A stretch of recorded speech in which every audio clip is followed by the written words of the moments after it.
పెన్షన్ల పెంపుపై బడ్జెట్లో కేటాయింపు లేవని హరీష్ రావు ఫైర్ అయ్యారు. పెన్షన్లను 4,000కు పెంచుతామన్న హామీ అటకెక్కినట్లేనన్నారు. ఉన్న పెన్షన్లు కూడా టైంకి ఇవ్వడం లేదన్నారు హరీష్ వ్యాఖ్యల్ని తీవ్రంగా ఖండించారు సీతక్క. గత ప్రభుత్వం 2-3 నెలలు పెన్షన్లు పెండింగ్ లో పెట్టిందని చెప్పారు. అన్ని ఆధారాలు తమ దగ్గర ఉన్నాయని, ఇష్టం వచ్చినట్లు మాట్లాడొద్దని హెచ్చరించారు. పోస్ట్ ఆఫీస్ దగ్గర బ్యాంకు దగ్గరికి వచ్చి అవ్వాతాతలు మా 4,000 ఎప్పుడు పడుతున్నాయి బిడ్డ అని ఎంతో ఆర్తితో ఆవేదనతో అడుగుతున్నారు. దివ్యాంగ సోదర సోదరీమణులు దీనంగా ఎదురు చూస్తున్నారు.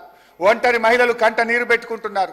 వితంతువులు, డయాలిసిస్ పేషెంట్లు, బోధకాలు బాధితులు, నేతన్నలు, గీతన్నలు 4,000 పింఛన్ ఎప్పుడొస్తుందా అని కళ్ళు కాయలు చేసుకొని చూస్తున్నారు. అధ్యక్ష, ఇవాళ పరిస్థితి ఏంటంటే అధ్యక్ష, 4,000 మాట దేవుడు ఎరుగు, ఆ ఇచ్చే 2,000 కూడా చక్కగా వస్తలేదు అధ్యక్ష. మే నెల పెన్షన్, జూన్ నెల పెన్షన్, 2 నెలల పెన్షన్ ఈ రోజు వరకు పెండింగ్ ఉన్నది. ఇవాళ 27వ తారీఖు అధ్యక్ష. మేమనేది ఒకటే అధ్యక్ష, ఇప్పటికైనా 4,000 పెన్షన్ ఇవ్వండి. పెండింగ్ లో ఉన్న 2 నెలల పెన్షన్లు కూడా 2,000 వెంటనే రిలీజ్ చేసి వారికి ఆదుకోవాలని చెప్పి మీ ద్వారా విజ్ఞప్తి చేస్తున్నా అధ్యక్ష.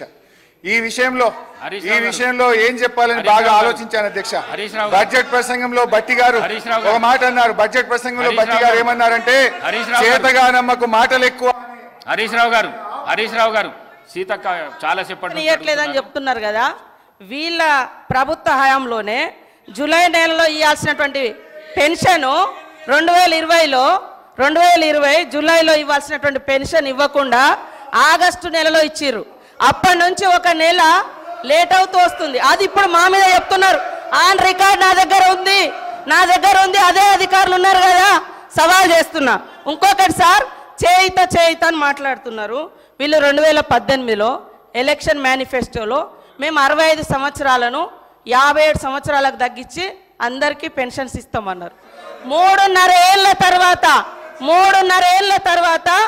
57 సంవత్సరాలకు పెన్షన్ ఇచ్చారు. అదే కాకుండా వీళ్ళ హయాంలో డబల్ పెన్షన్స్ తీసుకున్నటువంటి వాళ్ళు, సర్వీస్లో ఉండి సర్వీస్ మూలంగా వచ్చేటువంటి పెన్షన్ 24,000, 30,000 తీసుకునేటువంటి వాళ్ళకు కూడా ఈ 2,000 పెన్షన్ వర్తింపజేశారు దాదాపుగా 5,000 మందికి. అదే కాకుండా ఒక కార్పొరేషన్ చైర్మన్గా ఉంటూ కూడా చైర్మన్గా వచ్చే అలవెన్సులు తీసుకుంటూ ఈ 6,000 పెన్షన్స్ కూడా ఉన్నాయి. ఇవన్నీ నిరూపిస్తా. మరి ఇలాంటివన్నీ మేము సరి చేస్తూ ఉన్నాం. మీరు అద్భుతంగా అబద్ధాలను మా మీద ప్రచారం చేసి మీ సంవత్సరం మీరున్నప్పుడు కూడా 31వ తారీఖు, 20వ తారీఖు, 16, 27 అట్లా ఇచ్చిన మొత్తం 2014 నుంచి డాటా మొత్తం నా దగ్గర ఉంది. మీరు చెప్పటే కరెక్ట్ అని చెప్పి మిగతా వాళ్ళంతా తప్పు, మేము తప్ప ఇక ఈ దేశాన్ని పరిపాలించటం లేరు, అందరు తప్పులు అనేటువంటి విధంగా మాట్లాడడం సరైంది కాదు. నేను ఈ రికార్డు ఇస్తా. హరీష్ రావు గారు